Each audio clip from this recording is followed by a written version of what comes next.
Hello everyone, so today I want to do a swatch video of the Derwent Inktense Paint Pen Studio Set. I have never used the Derwent Inktense products. I don't have any of the pencils or pans because I don't use pencils a whole lot and the pans look like they were really bulky. But when I saw this set, I thought it would be a good way to try the product, the line. And I've heard great things about the Inktense. They, I think, behave pretty much like watercolors, and the only difference is that after they dry, they don't reactivate. We can definitely test that once we're done with swatching. But I'm just going to start swatching these, and I'll make the swatches big and easy for you to see. That's the whole point of this video, because I'm not doing any kind of artwork or anything like that. So I want to make sure you can see the swatches. I'm just swatching on Canson cheap paper. I don't really use any special paper for swatching. So the first one is Sherbet Lemon. It looks green in the pan, but it is a very light yellow color. Next one is Sun Yellow, and this might actually be more of a lemon yellow for some ranges.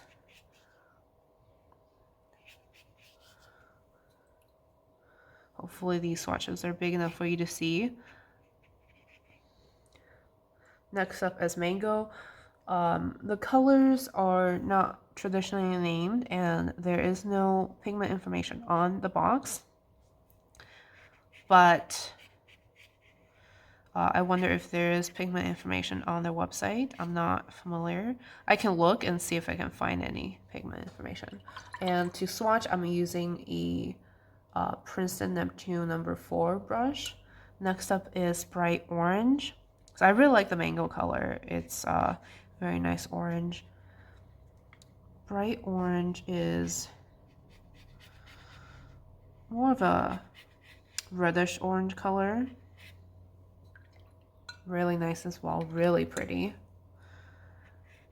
I generally gravitate towards more cooler tone colors.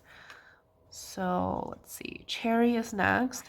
Oh wow, that is a very deep, beautiful red. Gorgeous. Next up is Poppy Red. I love bright reds like this, like a quint coral kind of color. I love that. That's another beautiful color. Fuchsia. So I expect that to be a quin. Oh, actually, it's much darker. So that might be a, because I really like quinacridone magenta sort of colors, quinacridone pink, and this palette seems to kind of skip that. Next up is Dark Plum. Oh, that's interesting. I think my pants, okay, I think this is what happened. My pants fell out during transit. So I think this is actually fuchsia and this is dark plum. I literally just got this and I haven't really swatched them. So this is a quin magenta kind of color. Sorry about that. And this is why you swatch these pans, because in the pan, you can't really tell what color is which. Next up is supposedly violet, but I'm not sure. Yeah, this is violet. So that's like a dioxazine purple kind of color. Not my favorite purple, but it's good that it's there. Next up is navy blue. So this one is, yeah, navy blue. I'm not sure what pigment this would be. It looks like it would be a mix of pigment.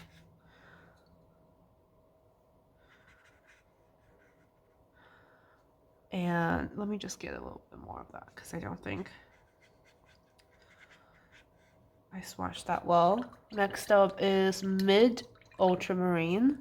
So I guess there is multiple ultramarines. And this is the middle one. And it does it have granulation? We'll have to see. Adding a little bit of water to help with the granulation. I'm actually not sure if there is. And the last one is bright blue on this row. Okay. So that's a cerulean blue color. And I'll grab another sheet of paper for the second row. But this is a very kind of traditional palette so far. Nothing too crazy color-wise. But it's a good, I think, starter palette for the bright colors. The mango color is really drawing me in though. I love that orange. So for the next row, we're starting with turquoise. I love turquoise, so we'll see how this one goes. Okay, so it's a phthalo turquoise kind of color. Lovely.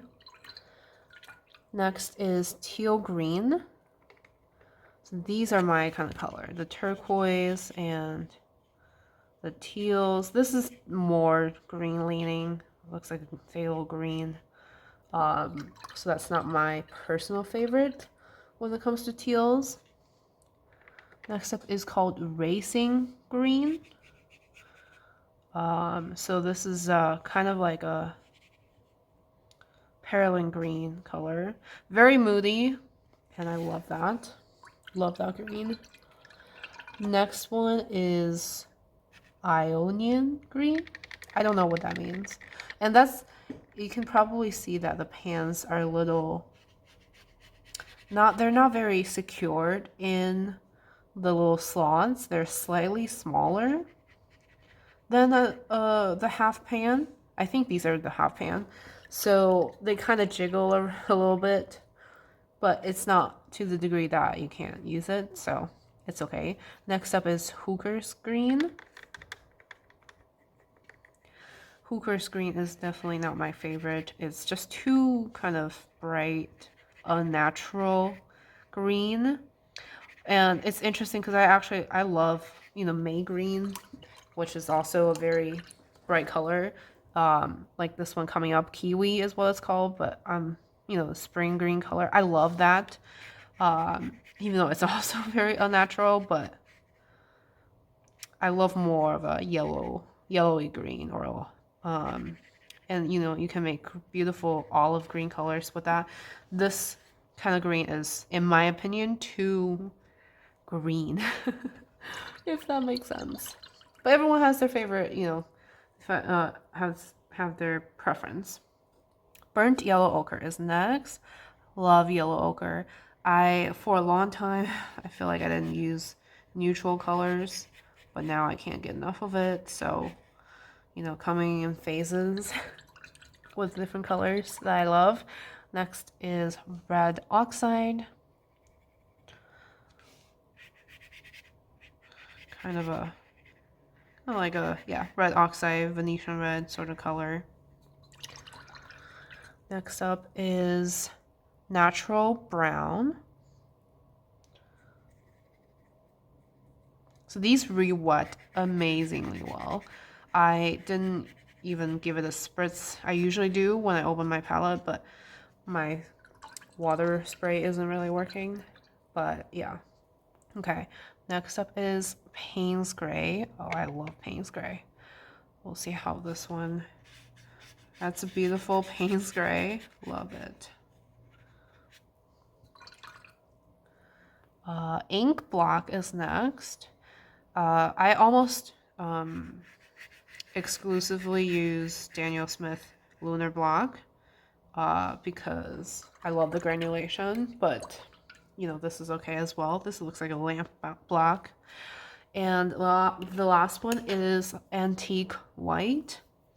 So we'll see how opaque it is. I heard great things about this white though, so hopefully it is opaque. So I will let that dry for a little bit. But let's see if these can be reactivated. I don't think they can. Let's try that on this mango color. So if I try to scrub it, a little bit is coming off actually. So maybe that's not the case. I'm not familiar with the Inktense products, but it seems like you can reactivate that. Let me try another one. Yeah, it is definitely being reactivated. So I might be wrong. I might be thinking of a different product. Okay, coming back to this white. Let's see how opaque it is. I don't really use a whole lot of white in my watercolors. I prefer to just use acrylic if I need it. But I think it's versatile to have. Oh wow, this is actually pretty opaque. So you can see this black line. It's not 100% covering it up, but it's pretty good, I think, because some whites are pretty weak, and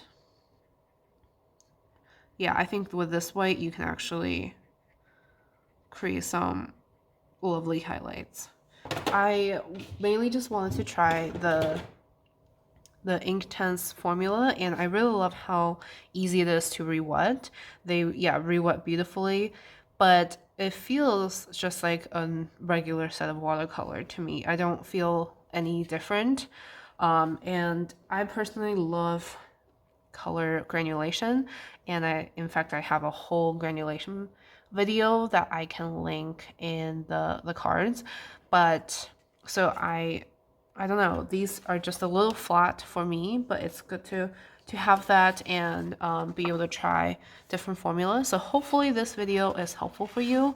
If you were wondering if this is a good set for you, hopefully you can see the colors better and get an idea for whether it is for you. That's all for me today, and I'll talk to you next time. Bye.